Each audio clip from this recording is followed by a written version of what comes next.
बिस्मिल्लाहिर्रहमानिर्रहीम। अस्सलाम वालेकुम दोस्तों, उम्मीद करता हूँ आप सब लोग खैरियत से होंगे और एक प्यारा सा वीकेंड एंजॉय कर रहे होंगे। तो जैसा कि आप लोग जानते हैं कि लास्ट वीडियो में हमने फेयर वैल्यू गैप को स्टडी किया था और उसकी चंद बेसिक टाइप्स को डिस्कस करने की कोशिश की थी। तो इस वीडियो में हम चलते हैं the most demanded topic entry criteria की स्टडी करेंगे और एंट्री क्राइटेरिया के रूल्स को डिस्कस करने की कोशिश करेंगे। और हम देखेंगे रिसेंट चार्ट पे जब हमारा एंट्री क्राइटेरिया मीट हुआ तो मार्केट ने उसको कैसे रिएक्ट किया, और फिर इसके बारे में जानने की कोशिश करेंगे कि जब फ्यूचर में जब कभी भी हमारा एंट्री क्राइटेरिया मीट होगा तो हमने मार्केट में ट्रेड कैसे एग्जीक्यूट करनी है। तो अब हम अपने इस एंट्री क्राइटेरिया की टॉपिक की तरफ बढ़ने से पहले हम चलते हैं फेयर वैल्यू गैप के मतलब एक कन्फ्यूजन को दूर करने के लिए, और उसके साथ फेयर वैल्यू गैप की एक टाइप जिसको हम बैलेंस्ड प्राइस रेंज कहते हैं, इसको स्टडी करेंगे। तो लास्ट वीडियो के बाद कुछ लोग एक कन्फ्यूजन फेस कर रहे थे कि फॉर एग्जांपल अगर मार्केट एक बुलिश कैंडल लगाती है और मार्केट बुलिश वेव में जा रही है, बुलिश कैंडल लगने के बाद अगली कैंडल भी बुलिश लगती है, लेकिन क्या हो गया अगर थर्ड कैंडल बेरिश लग जाए तो इन तीन कैंडल के दरमियान बनने वाले गैप को क्या हम फेयर वैल्यू गैप कहेंगे? तो जवाब है हाँ, बिल्कुल हम इसे फेयर वैल्यू गैप कहेंगे। वो गैप किसी भी किस्म की दो टाइप्स की कैंडल के दरमियान हो सकता है, हमने सिर्फ गैप फाइंड करना है। तो यहाँ पे हम देख सकते हैं कि हमें एक गैप ये नज़र आ रहा है दो बेरिश कैंडल के दरमियान, इसको भी हम फेयर वैल्यू गैप कंसीडर करेंगे। ये गैप हमें जो दिख रहा है ये गैप है एक बेरिश जबकि दूसरी बुलिश कैंडल के दरमियान, इसको भी हम फेयर वैल्यू गैप कंसीडर करेंगे। ये गैप हमें दिख रहा है ऊपर से एक बुलिश कैंडल है जबकि नीचे से एक बेरिश कैंडल है, तो इस गैप को भी हम फेयर वैल्यू गैप कंसीडर करेंगे कि यहाँ पर भी लिक्विडिटी एग्जिस्ट कर रही है। हमने सिर्फ वो वाले एरियाज देखने हैं कैंडल के अंदर जिनको अभी नेक्स्ट कैंडल ने अपनी विक के साथ लिक्विडेट नहीं किया, तो हम देखेंगे कि उस एरिया के अंदर लिक्विडिटी एग्जिस्ट कर रही है, तो मार्केट उस एरिया को लिक्विडेट करने के लिए दोबारा उस एरिया में टैप करेगी।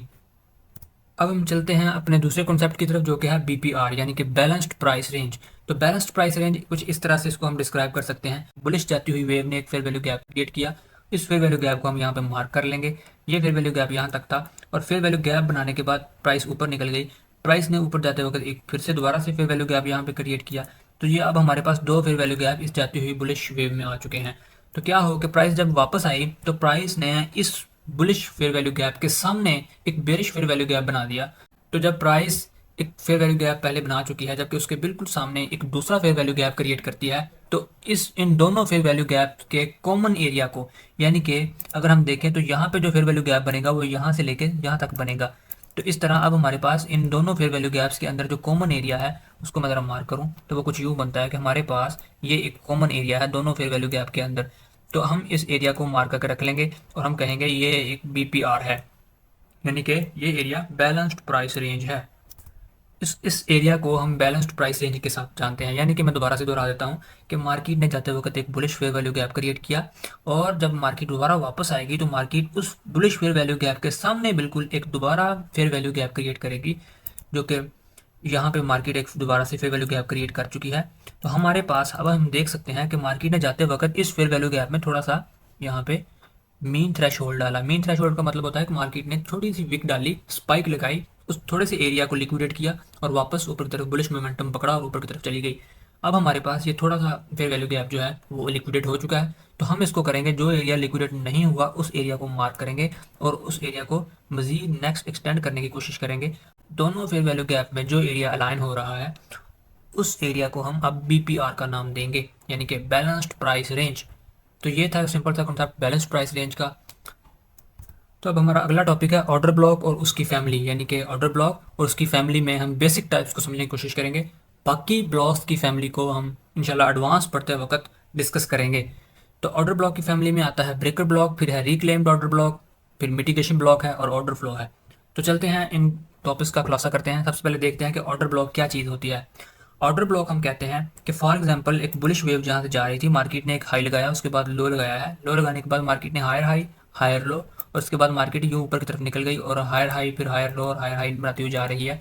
तो अब हम ये देखेंगे कि प्राइस जब ये इस वाले एरिया से जब प्राइस ऊपर की तरफ जा रही है तो प्राइस ने बुलिश जाने से पहले जो लास्ट ऑपोजिट कैंडल, वो चाहे एक हो, दो हो या तीन हो, उन कैंडल्स को हम मार्क करके रख लेंगे। कॉमनली हम एक कैंडल को मार्क करते हैं, लेकिन क्या हो कि अगर छोटी छोटी दो या तीन कैंडल्स भी लग जाएं ऑपोजिट कैंडल, लास्ट दोनों ऑपोजिट कैंडल्स को ऑर्डर ब्लॉक कंसीडर करेंगे।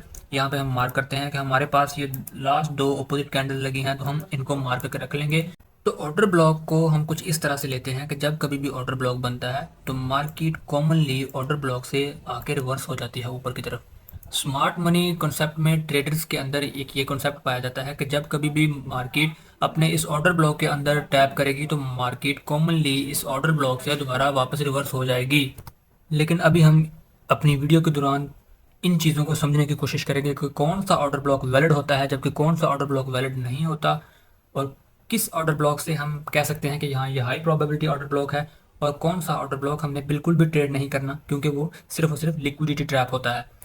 तो चलते हैं, अब हम इसको समझने की कोशिश करते हैं कि फॉर एग्जांपल मार्केट यहाँ पे गई और यहाँ से मार्केट जब वापस आएगी तो मार्केट यहाँ तक आई है, यहाँ से ट्रेस बैक होने के बाद जब ऊपर जाएगी तो अब हमारे पास इस एरिया में जो लास्ट दो बेरिश कैंडल्स लगी हैं, यानी कि जो लास्ट दो सेल की कैंडल लगी हैं, वो एक कैंडल हो, दो हो, तीन हो, उन सेल की कैंडल्स को हम यहाँ से मार्क करके रख लेंगे कि ये हमारे पास एक ऑर्डर ब्लॉक बन चुका है। अब मार्केट जब कभी ऊपर से वापस आएगी तो वापस आने के बाद मार्केट इस एरिया में टैप करेगी, टैप करने के बाद मार्केट को ये ऑर्डर ब्लॉक यहाँ से मार्केट को रिवर्स कर देगा, प्राइस को ऊपर की तरफ दोबारा पुश बैक करेगा और प्राइस अपने ट्रेंड को कंटिन्यू करते हुए ऊपर की तरफ निकल जाएगी और यहाँ पे बीओएस कर देगी।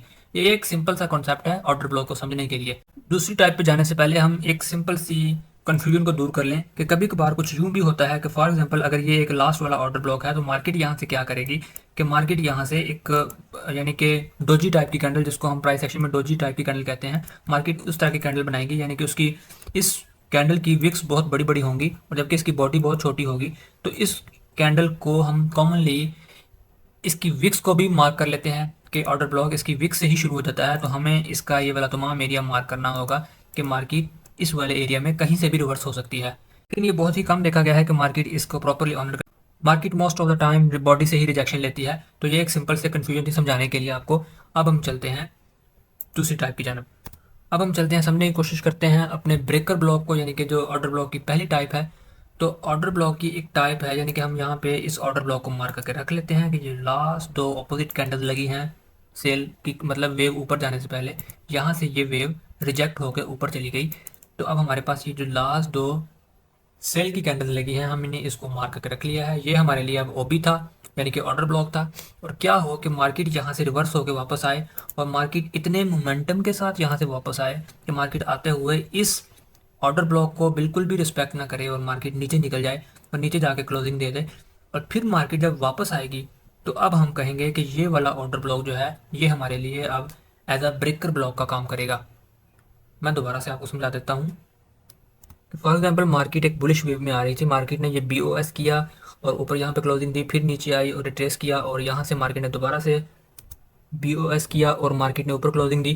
क्लोजिंग देने के बाद मार्केट जब अपने इस ऑर्डर ब्लॉक के लेवल पर पहुंची तो मार्केट ने इस ऑर्डर ब्लॉक बिल्कुल भी रिस्पेक्ट नहीं दी और मार्केट यहाँ से इसको पास करते हुए नीचे गुजर गई। और प्राइस एक्शन में हम इसको एक सिंपल सी टर्म के साथ बोलते हैं कि सपोर्ट बिकम रेजिस्टेंस। ये अब सपोर्ट मार्केट के लिए एज अ रेजिस्टेंस के तौर पे काम करेगी। मार्केट जब यहाँ से वापस आएगी, वापस आने के बाद मार्केट अब प्राइस एक्शन के लिहाज से ये एक सपोर्ट थी, तो ये सपोर्ट एज अ रेजिस्टेंस के तौर पे काम करेगी। जबकि हमारे आईसीटी थ्योरी के अकॉर्डिंग ये एक ब्लॉक पड़ा था, ऑर्डर ब्लॉक पड़ा था, और अब ये प्राइस को नीचे की तरफ दोबारा पुश बैक कर देगा, यानी कि प्राइस को ये पुश नीचे की तरफ धकेल देगा। और ये ऑर्डर ब्लॉक अब हम इसको ऑर्डर ब्लॉक नहीं जबकि इसको अब हम ब्रेकर ब्लॉक कहेंगे। तो ब्रेकर ब्लॉक को हम कॉमनली बीबी के नाम से भी जानते हैं, यानी कि ब्रेकर ब्लॉक। ब्रेकर ब्लॉक का सिंपल सा कॉन्सेप्ट होता है कि प्राइस ने लास्ट हाई को ब्रेक करके ऊपर क्लोजिंग दी और उसके बाद प्राइस नीचे आया और प्राइस ने यहाँ पे आने के बाद प्रॉपर चोक कर दिया, यानी कि अपने लास्ट लेवल को प्राइस ने यहाँ पे बिल्कुल भी ऑनर नहीं किया, रिस्पेक्ट नहीं दी और प्राइस ने यहाँ पे चोक कर दिया। तो चोक करने के बाद अब हमारे पास नीचे की तरफ प्राइस नीचे चली गई है। नीचे जाने के बाद प्राइस ने दोबारा ट्रेस बैक किया है, ट्रेस बैक करने के बाद इस ऑर्डर ब्लॉक में टैप किया है, टैप करने के बाद प्राइस नीचे गिर गई है। तो इसको हम बोलेंगे कि अब ये order block as a breaker block के तौर पर ऑनर हुआ है।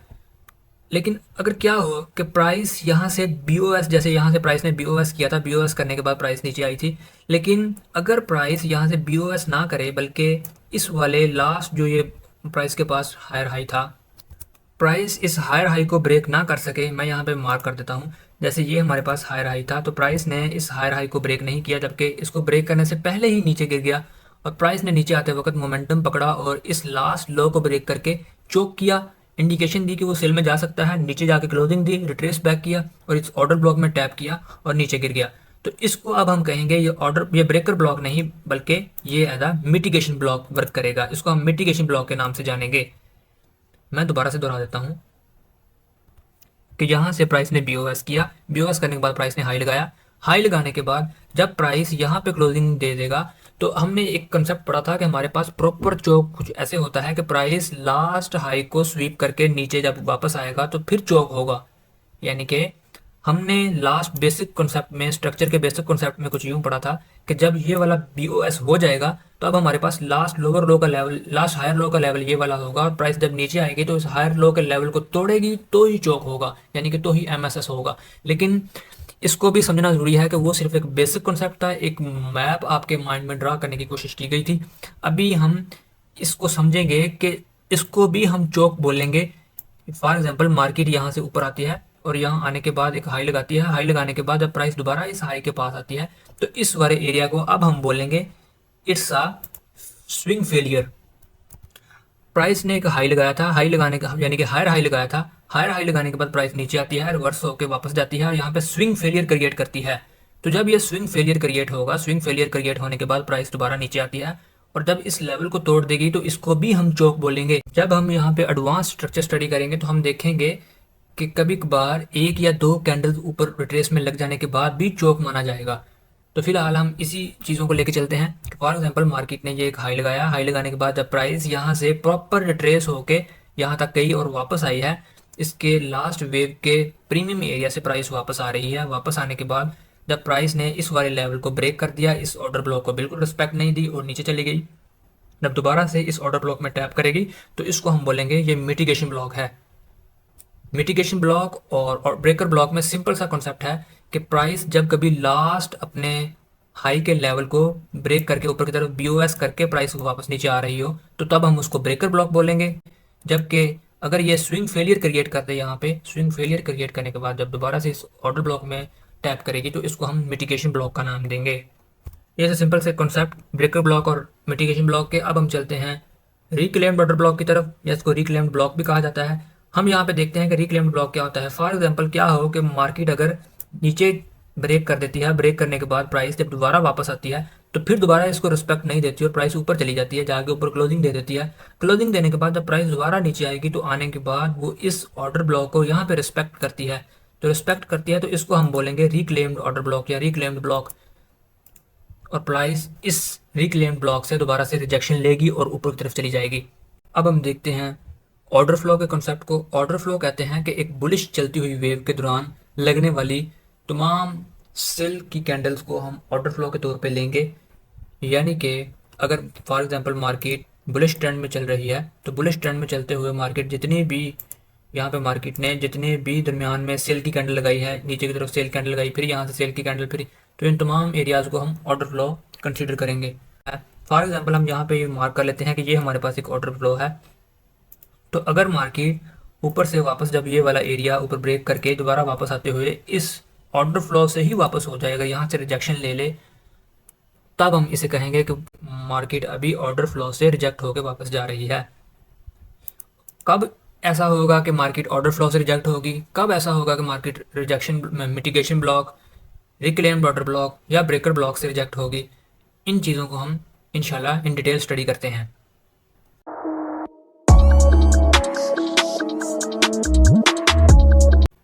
तो अब हमारे पास ये एक सिंपल सी टेम्पलेट बनी हुई है। हम इस टेम्पलेट में अब उन तमाम कॉन्सेप्ट्स को रिवाइज करेंगे, उन तमाम कॉन्सेप्ट्स को दोबारा से डिस्कस करेंगे जिनको हमने पिछली तमाम वीडियोज़ में डिस्कस किया था। तो आपसे गुजारिश है कि छोटे छोटे पॉइंट्स को नोट करते जाइएगा, जिन चीज़ों की आपको बहुत ज़्यादा ज़रूरत पड़ेगी अपने ट्रेडिंग के दौरान। तो यहाँ पे सबसे पहले हम देखते हैं कि फॉर एग्जांपल मार्केट यहाँ से एक वेव में आ रही थी, मार्केट ने एक लो लगाया है, लो लगाने के बाद मार्केट ने यहाँ से ये एक हाई लगाया है, रिट्रेस बैक किया है, फिर मार्केट ने लोअर लो लगाया है, यानी कि मार्केट सेल ट्रेंड में आ रही है। ये लोअर लो हमें ये चीज़ ज़ाहिर कर रहा है कि मार्केट सेल ट्रेंड में आ रही है। तो अब हम यहाँ पे मार्क कर लेते हैं कि हमारे पास यहाँ पे ये लास्ट लेवल था लो का, तो उस लो के लेवल को मार्केट ने यहाँ पे स्वीप किया, यानी कि उसके स्वीप करने के बाद नीचे क्लोजिंग दी। तो अब हमारे पास ये प्रॉपर बीओएस हो चुका है। तो बीओएस होने के बाद प्राइस ने ये इंडिकेट कर दिया कि प्राइस लो सेल ट्रेंड में आ रही है।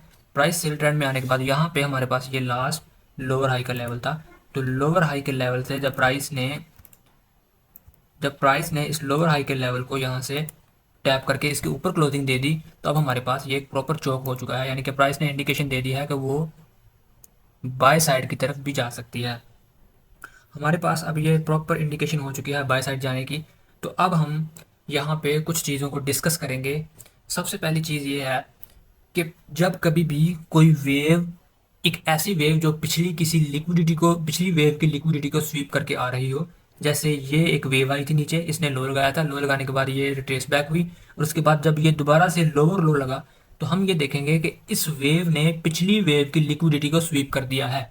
तो जब कोई वेव इस तरह पिछली वेव की लिक्विडिटी को स्वीप करके जा रही हो, तो जब वो वेव दोबारा आएगी, मतलब वो वेव अपना ट्रेंड ऊपर की तरफ जा रहा है और ट्रेंड दोबारा जब नीचे आएगा, तो हमने अब यहाँ से किस लेवल से हमने दोबारा उसमें एंट्री फाइंड करने की कोशिश करनी है। तो याद रखना, जब एक वेव पिछली किसी वेव की लिक्विडिटी स्वीप करके आ रही हो, तो उसका ऑर्डर ब्लॉक इनवैलिड होता है, उसका ऑर्डर ब्लॉक कभी भी नहीं चलता। मार्केट हमेशा उस वेव की एफवीजी में ही टैप करेगी, और एफवीजी में टैप करने के बाद मार्केट वहाँ से रिजेक्ट हो जाएगी।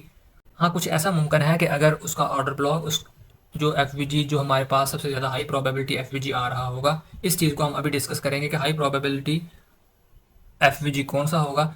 अगर ऑर्डर ब्लॉक उस एफवीजी के साथ अलाइन हो रहा होगा, तो मे भी हम कह सकते हैं कि मार्केट अच्छे लेवल से वापस जा रही है। लेकिन मार्केट कभी भी उस ऑर्डर ब्लॉक को टैप नहीं करेगी जो कि किसी ऐसी वेव में पड़ा है जिस वेव ने ऑलरेडी पिछली वेव की लिक्विडिटी स्वीप कर दी है, या किसी सिग्निफिकेंट लेवल की लिक्विडिटी स्वीप कर दी है। सिग्निफिकेंट लेवल से मुराद होता है कोई हायर टाइम फ्रेम पे मेजर लिक्विडिटी जिसे हम कहते हैं, लाइक H4 पे, या डेली टाइम फ्रेम पे, या वीकली या मंथली टाइम फ्रेम पे अगर मार्केट किसी ना किसी लेवल, या double top, triple top, double bottom, triple top, triple bottom, इन तमाम लेवल्स की अगर मार्केट लिक्विडिटी को स्वीप करके जा रही हो कोई वेव, तब भी हम ये बोलेंगे कि मार्केट जब भी दोबारा अगली वेव आएगी, तो अगली वेव उस वेव के किसी ना किसी एफवीजी से ही रिवर्स होगी।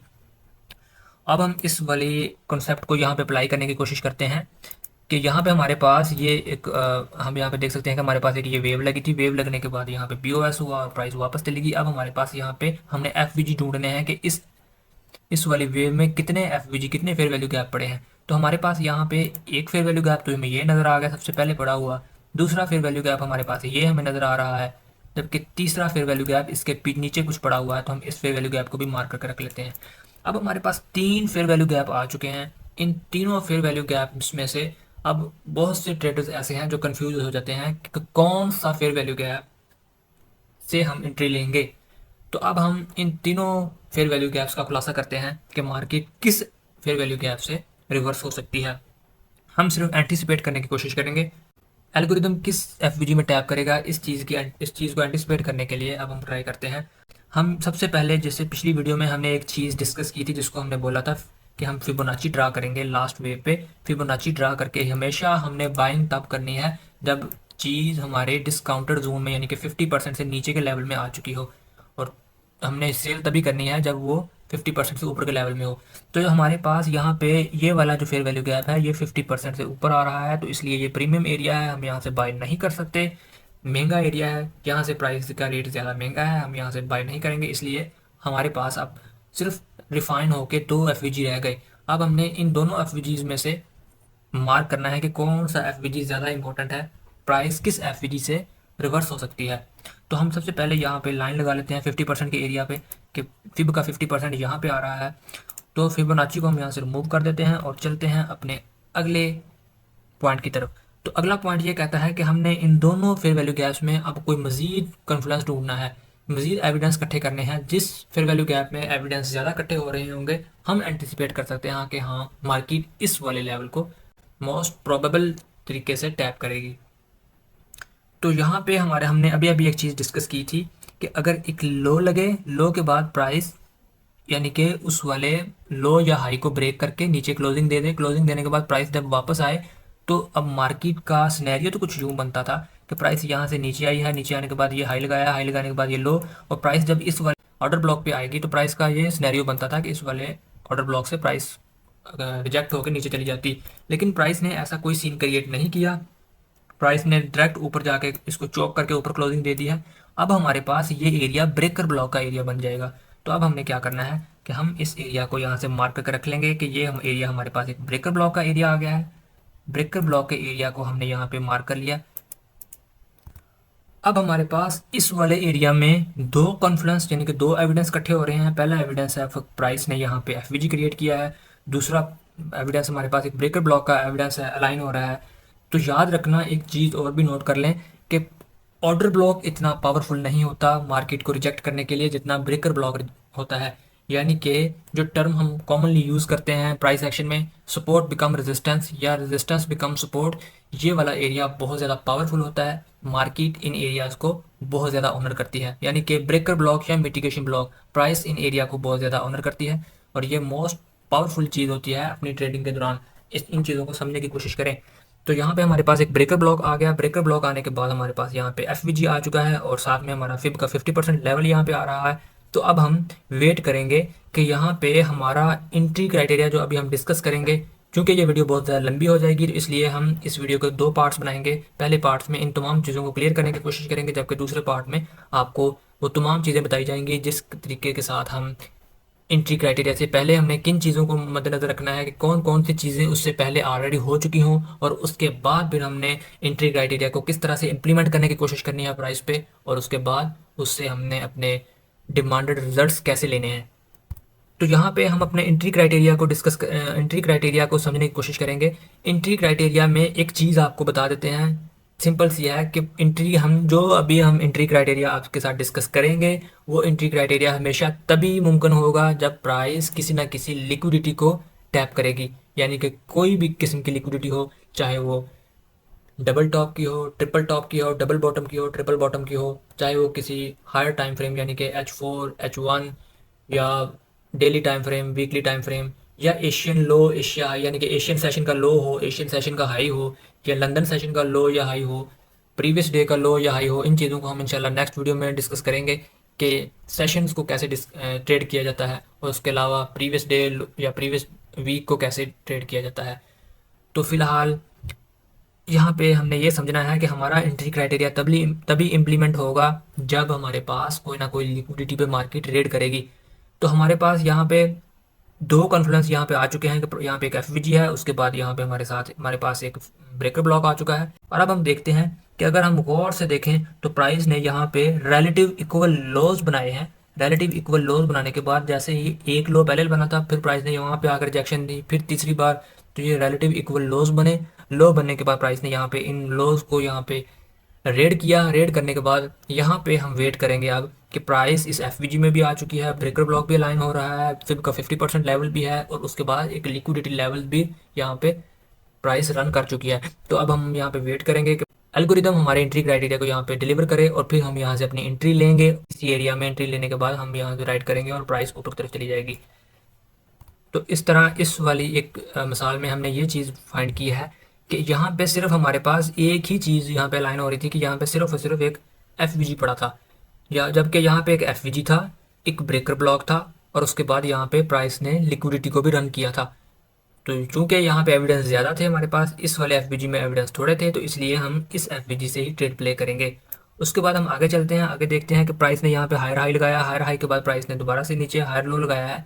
तो हायर लो लगाने के बाद हम देख सकते हैं कि प्राइस ने जाते वक्त इस वाली लिक्विडिटी को रन किया, यानी कि इन लिक्विडिटी को रेड करके प्राइस ऊपर गई है। तो लिक्विडिटी को रेड करने के बाद हमने अभी भी डिस्कस किया था, जब कभी कोई वेव किसी ना किसी लेवल की लिक्विडिटी को रेड करके आ रही हो, सिग्निफिकेंट लेवल होना चाहिए। सिग्निफिकेंट लेवल्स हों या वो previous day, previous month, previous week के हाई लोज हों, या स्विंग लेवल कोई पड़ा हो H4 का या H1 का, या उसके अलावा प्राइस किसी न किसी सेशन को लिक्विडेट करके आ रही हो, डबल टॉप, ट्रिपल टॉप या डबल बॉटम, ट्रिपल बॉटम की लिक्विडिटी को हंट करके आ रही हो, तो अब हम उस वेव के अंदर से उसके एफवीजीज को ढूंढेंगे कि उन एफवीजीज में से हमने अपनी एंट्री को ट्रिगर करवाना है, अपनी एंट्री के लिए सेटअप ढूंढना है। तो हम यहाँ पे देख सकते हैं कि हमारे पास यहाँ पे भी कोई एफवीजी नहीं नज़र आ रहा है, यहाँ पे भी एफवीजी नहीं बन रहा, जबकि यहाँ पे एक एफवीजी बन रहा है। तो अब हम इस एफवीजी को यहाँ पे मार्क करके रख लेते हैं कि हमारे पास एक एफवीजी ये है, जबकि दूसरा एफवीजी ये है। तो हम दोबारा से सिंपल सिनेरियो वही वाला दोबारा रिपीट करेंगे, यहाँ से रख के अपनी फिबोनाची ड्रा करेंगे और यहाँ तक इसको देखेंगे। हमारे पास ये 50% का लेवल यहाँ पे आ रहा है, और उसके बाद हम देखते हैं कि प्राइस ने जैसे ही इस वाले एफवीजी में टैप किया, प्राइस ये वाला एफवीजी चूँकि प्रीमियम एरिया में था, ये वाला एफवीजी डिस्काउंटेड प्राइस में था, इसलिए हम इस एफवीजी से ट्रेड प्ले करेंगे। हम छोटे टाइम फ्रेम पे ये भी देखेंगे कि यहाँ पे क्या कोई मार्केट ने ऑलरेडी लिक्विडिटी बनाई है, यहाँ पे प्राइस कोई ना कोई लो बनाया हो और यहाँ पे दोबारा से उस लो को अलाइन करे और फिर उसको लिक्विडेट करे, और तब हम अपनी एंट्री प्ले करेंगे। और प्राइस यहाँ से ऊपर चली गई और इस एरिया को जैसे स्वीप करके इसने हायर हाई बनाया है, हायर हाई बनाने के बाद अब प्राइस दोबारा नीचे आती है। अब हमारे पास यहाँ पे प्राइस नीचे आती है और नीचे आने के बाद हम देखते हैं कि प्राइस ने अपना जो मोमेंटम था ऊपर की तरफ जाने का वो तोड़ दिया है। प्राइस ने नीचे की तरफ प्रॉपर चॉक कर दिया है। चॉक करने का मतलब यह है कि प्राइस ने इंडिकेशन दे दिया है कि वो सेल में जा सकती है। इंडिकेशन देने के बाद जब प्राइस यहाँ से वापस आएगी तो अब हमने यहाँ पे क्या ढूंढना होगा, हमने यहाँ पे ढूंढना होगा जैसे प्राइस यहाँ पे प्रीवियस हाई की लिक्विडिटी को स्वीप करके आ रही है, तो लिक्विडिटी स्वीप करने के बाद कि जहाँ पे फेयर वैल्यू गैप होगा तो हम वहीं से ट्रेड प्ले करेंगे। हमारे पास अब फेयर वैल्यू गैप यहाँ पे हम ढूंढेंगे इस पूरी वेव में। यहाँ पे फेयर वैल्यू गैप नंबर 1 ये पड़ा हुआ है, उसके बाद फेयर वैल्यू गैप नंबर 2 ये पड़ा हुआ है, उसके बाद यहाँ पे फेयर वैल्यू गैप नंबर 3 पड़ा है। तो अब हमारे पास ये 3 फेयर वैल्यू गैप आ चुके हैं। अब हम इन तीनों फेयर वैल्यू गैप्स को डिस्कस करेंगे वन बाय वन कि कौन सा फेयर वैल्यू गैप ज़्यादा इंपॉर्टेंट होगा हमारे लिए, हमारे ट्रेड के लिए। तो सबसे पहले हमने अपना फिबोनाची ड्रा की इस वाली वेव से यहाँ तक रख के, और फिबोनाची ड्रा करने के बाद हमारे पास ये 50% का लेवल आ चुका है। तो अब हमारे पास ये वाला जो है फेयर वैल्यू गैप ये इनवैलिड है क्योंकि ये डिस्काउंटेड प्राइस में आ रहा है। हमने हमेशा प्रीमियम में सेल करना है, तो हम इस फेयर वैल्यू गैप को रिमूव कर देते हैं। अब हमारे पास 2 फेयर वैल्यू गैप आ चुके हैं। अब हमने यहाँ पे देखना है कि दोबारा से एविडेंस इकट्ठे करने हैं कि इनमें से कौन सा एफवीजी ऐसा है जो मोस्ट प्रोबेबिलिटी के साथ चलेगा। कि अगर हम इस वाले एफवीजी को देखें तो हम ये चीज़ देख सकते हैं कि इस वाले एफवीजी के साथ प्रीवियस मार्केट ने पीछे एक एफवीजी बनाया था और उस एफवीजी के साथ मार्केट ने अगले एफवीजी को अलाइन कर दिया। तो अभी अभी हमने पीछे थोड़ी देर पहले ये पढ़ा था कि जब एक एफवीजी बने बाय साइड में और उसके सामने एक एफवीजी बन जाए सेल साइड में, या वाइस वर्सा यानी कि सेल साइड में बने और उसके सामने एक बाय साइड में बन जाए, तो उसको हम बोलते हैं बीपीआर यानी कि balanced price range. Balanced price range का काम ये होता है कि वो प्राइस को एफवीजी से ज़्यादा पावरफुल तरीके से रिजेक्ट करता है। जैसे ब्रेकर ब्लॉक ऑर्डर ब्लॉक से ज़्यादा पावरफुल तरीके से प्राइस को रिजेक्ट करता है, ऐसे ही बैलेंस्ड प्राइस रेंज यानी कि बीपीआर भी प्राइस को एफवीजी से ज़्यादा पावरफुल तरीके से रिजेक्ट करता है। तो यहाँ पे हमारे पास एक पावरफुल चीज़ आ गई थी कि यहाँ पे बीपीआर है। बीपीआर के बाद अब हम यहाँ पे देखते हैं कि हमारे पास और कौन सा यहाँ पे एविडेंस इकट्ठा हो रहा है। तो हमारे पास एक और एविडेंस यहाँ पे आ रहा है, वो है ये वाला ब्लॉक, यानी कि ये ऑर्डर ब्लॉक था। यहाँ पे प्राइस का हक तो बनता था कि प्राइस यहाँ पे ऊपर जाके इसने बीओएस किया है, बीओएस करने के बाद प्राइस वापस आती है तो इस ऑर्डर ब्लॉक से रिजेक्ट होकर ऊपर चली जाए, ठीक है। लेकिन ऐसा नहीं हुआ, प्राइस ने इस ऑर्डर ब्लॉक से रिजेक्शन नहीं ली। तो अब हम इस ऑर्डर ब्लॉक को यहाँ से मार्क करके रख लेते हैं कुछ इस तरह से, यानी कि ये हमारा ऑर्डर ब्लॉक, ये ब्रेकर ब्लॉक हमने मार्क करके रख लिया है। अब हम देखेंगे कि ये ब्रेकर ब्लॉक में जब प्राइस इसमें टैप करेगी तो हम यहाँ से अपनी एंट्री ट्रिगर करेंगे। और अब हमारे पास ये वाला एफवीजी ज़्यादा इंपॉर्टेंट है क्योंकि इसमें बीपीआर भी है। अब हम देखेंगे यहाँ पे वेट करेंगे कि प्राइस कोई ना कोई यहाँ पे लिक्विडिटी लेवल को यहाँ पे रन करे। तो अगर हम ज़रा थोड़ा सा गौर से देखें तो प्राइस ने यहाँ पे ये हाई लगाया था। हाई लगाने के बाद प्राइस ने ये रिलेटिव इक्वल हाइस बनाने के बाद फिर उसकी लिक्विडिटी को रन किया। रन करने के बाद अब हम यहाँ पे देखेंगे कि लिक्विडिटी रन हो चुकी है। अब हम अपना एंट्री क्राइटेरिया जो हम डिस्कस करेंगे इस वीडियो के पार्ट 2 में, उस एंट्री क्राइटेरिया के मीट होने की वेट करेंगे कि एल्गोरिदम उस एंट्री क्राइटेरिया को अब यहाँ पे डिलीवर करे। वो एंट्री क्राइटेरिया लाजमी यहाँ पे डिलीवर होगा। अब हम यहाँ पे उस एंट्री क्राइटेरिया को M1 में भी डिलीवर होने के वेट कर सकते हैं। अगर ये बड़े टाइम फ्रेम पे हम ये टेम्पलेट देख रहे हैं लाइक डेली टाइम फ्रेम या H4 या H1, तो फिर हम उसको 5 मिनट या 15 मिनट पे भी उस एंट्री क्राइटेरिया के मीट होने का वेट कर सकते हैं। तो हमने यहाँ पे एंट्री क्राइटेरिया मीट होने का वेट किया, उसके बाद हमने यहाँ पे अपनी ट्रेड एग्जीक्यूट की और प्राइस नीचे गिर गई। अगर कभी भी प्राइस किसी ऐसे लेवल की लिक्विडिटी को स्वीप करके आ रही हो जो कि प्रीवियस सेशन हो, यानी कि अगर ये प्रीवियस सेशन यानी कि लंदन सेशन है या एशिया सेशन है, तो मार्केट ये न्यूयॉर्क में आके न्यूयॉर्क सेशन के ओपनिंग में इस वाले हाई की लिक्विडिटी को स्वीप करके नीचे जाती है। इन चीज़ों को हम इन डिटेल डिस्कस करेंगे नेक्स्ट आने वाली वीडियो में, लेकिन अभी जस्ट थोड़ा सा ओवरव्यू दे रहे हैं कि प्राइस अगर यहाँ से एक एंट्री क्राइटेरिया हमें दिखाता है और हम यहाँ से एंट्री प्ले करते हैं, price most of the time 79 के लेवल से लेके 61 के लेवल के दरमियान में दोबारा रिट्रेस बैक करेगा और हमें दोबारा से एंट्री देगा सेल साइड के जाने के लिए। प्राइस यहाँ पे एक्सपेंड होगा, एक्सपेंड होने के बाद प्राइस यहाँ से दोबारा से रिट्रेस बैक होगा और फिर दोबारा से एक्सपेंशन आएगी। इंशाल्लाह सेशन की वीडियो में और प्रीवियस डे कैसे ट्रेड करते हैं इन तमाम वीडियोस में हम इन चीज़ों को इन डिटेल डिस्कस करेंगे कि कौन से सेशन में कॉमनली कंसोलिडेशन या अक्यूमुलेशन होती है, और कौन सा सेशन ऐसा होता है जिसमें मैनिपुलेशन होती है या मार्केट एक फेक मूव देती है और फिर मार्केट अपनी एक्सपेंशन की तरफ जाती है, और फिर एक सेशन ऐसा आता है जब मार्केट रिट्रेस बैक करती है, रिट्रेस बैक करने के बाद मार्केट दोबारा एक्सपेंशन करती है। तो यहाँ पे अब हमने देखा कि प्राइस दोबारा से अपने 50% के ऊपर के लेवल पे आ चुकी है, नीचे की तरफ BOS करने के बाद 50% के लेवल पे आने के बाद अब हम यहाँ पे देखेंगे, क्योंकि प्राइस यहाँ पे एक लिक्विडिटी स्वीप करके आ रही थी, तो हमने यहाँ पे भी दोबारा वही FVG वाला फार्मूला लगाना है। हमने यहाँ पे FVG ढूंढने हैं। फिब का 50% लेवल हम यहाँ पे मार्क कर रख लेते हैं। 50% लेवल को मार्क करने के बाद हम इस फिबोनाची को, चूंकि ये एक लिक्विडिटी वाइड का था, हमने लिक्विडिटी वाइड का कॉन्सेप्ट पिछली बार पढ़ा था कि हम लिक्विडिटी वाइड में फिबोनाची ड्रा करते हैं और उसका 50% लेवल मार्क करते हैं। या तो मार्केट उस 50% लेवल से प्ले होगी या फिर मार्केट उस वाले लिक्विडिटी वाइड को या उसकी पूरी वेव को यहाँ पे स्वीप करेगी। तो यहाँ पे हम देख सकते हैं कि ये लिक्विडिटी वाइड यहाँ तक है, तो लिक्विडिटी वाइड को मार्केट ने पूरा स्वीप किया। स्वीप करने के बाद ये हमारे पास आ गया फेयर वैल्यू गैप। अब हम ये देखेंगे कि ये फेयर वैल्यू गैप इंपॉर्टेंट क्यों है। ये फेयर वैल्यू गैप इंपॉर्टेंट इसलिए है चूंकि ये लास्ट जो लेवल था, प्राइस ने इस लेवल को यहाँ पे ऑनर नहीं किया। तो जब प्राइस इस लेवल को ऑनर नहीं करेगी तो ये लेवल हम इसको एज अ मिटिगेशन ब्लॉक भी ले सकते हैं कि ये लेवल अब हमारे पास, ये वाला ब्लॉक अब हमारे पास मिटिगेशन ब्लॉक के तौर पे आ गया है। तो हमने इसको एज अ मिटिगेशन ब्लॉक के तौर पे भी ले लिया। प्राइस ने यहाँ पे दोबारा से इस FVG के साथ अलाइन किया इस ब्रेकर ब्लॉक, इस मिटिगेशन ब्लॉक को, और अलाइन करने के बाद अब हम इसको थोड़ा सा पीछे रख दें यहाँ पे। तो हम यहाँ पे गौर से देखें हमारा एंट्री क्राइटेरिया हमेशा तभी प्ले होगा जब कभी भी प्राइस कोई ना कोई लेवल की लिक्विडिटी यानी कि BSL यानी कि बाय साइड लिक्विडिटी या सेल साइड लिक्विडिटी को रन करे। तो हम यहाँ पे देख सकते हैं कि हमारे पास ये प्राइस ने एक हाई लगाया था। हाई लगाने के बाद एक रिलेटिव इक्वल हाई यहाँ पे क्रिएट किया। रिलेटिव इक्वल हाइज क्रिएट करने के बाद प्राइस ने दोबारा से ऊपर क्लोजिंग दी और उन हाइज को लिक्विडेट किया। लिक्विडेट करने के बाद प्राइस ने फिर दोबारा से यहाँ से नीचे की तरफ शार्प रिजेक्शन दी, और हम यहाँ पे अपने एंट्री क्राइटेरिया का मीट होने का वेट करेंगे और फिर प्राइस नीचे की तरफ एक्सपेंड हो जाएगा। तो इसके साथ साथ अब हम एक और कॉन्सेप्ट को भी समझने की कोशिश करते हैं जिसको हमने लास्ट वीडियो में डिस्कस किया था कि प्राइस हमेशा एक इम्बैलेंस क्रिएट करता है। प्राइस उस इम्बैलेंस को बैलेंस करता है एक रीबैलेंसिंग वेव के जरिए। जब कभी भी रीबैलेंसिंग वेव लगेगी तो प्राइस अपने प्रीवियस लगे हुए इम्बैलेंस को रीबैलेंस करेगा। उसके बाद दोबारा से प्राइस एक इम्बैलेंस क्रिएट करता है। इम्बैलेंस क्रिएट करने के बाद फिर से रीबैलेंसिंग वेव लगाएगा और उस इम्बैलेंस को रीबैलेंस करने की कोशिश करेगा। तो हमेशा प्राइस का ये साइकिल चलता रहता है, और इसी imbalance to rebalance and rebalance to imbalance वाले साइकिल के चलते हुए प्राइस लिक्विडिटी को जनरेट करता है, लिक्विडिटी को इंड्यूस करता है और फिर बाद में लिक्विडिटी को स्वीप करता है। तो ये थे सिंपल से कॉन्सेप्ट्स ऑर्डर ब्लॉक के, और फेयर वैल्यू गैप की कुछ कन्फ्यूजन को दूर करने की कोशिश की गई और एक टेम्पलेट में इन तमाम चीज़ों को समझने की कोशिश की गई। तो इंशाल्लाह इस वीडियो के पार्ट 2 में हम एंट्री क्राइटेरिया को डिस्कस करेंगे। एंट्री क्राइटेरिया मीट होने से पहले हमने किन 15 चीज़ों को देखना है, उन चीज़ों के मीट होने का वेट करना है, और उसके बाद फिर हम अपनी एंट्री क्राइटेरिया की तरफ जाएंगे। चूँकि आपकी सारी की सारी ट्रेडिंग इन्हीं चीज़ों पे बेस्ड है, यही सिंपल कॉन्सेप्ट्स हैं जो आपको प्रॉफिटेबल बनने के लिए इनफ हैं, तो इसलिए इन चीज़ों को इन डिटेल डिस्कस करना ज़रूरी था। उम्मीद करता हूँ आपको ये वीडियो पसंद आई है। अगर वीडियो पसंद आई है तो कमेंट में अपनी राय का ज़रूर इज़हार करें।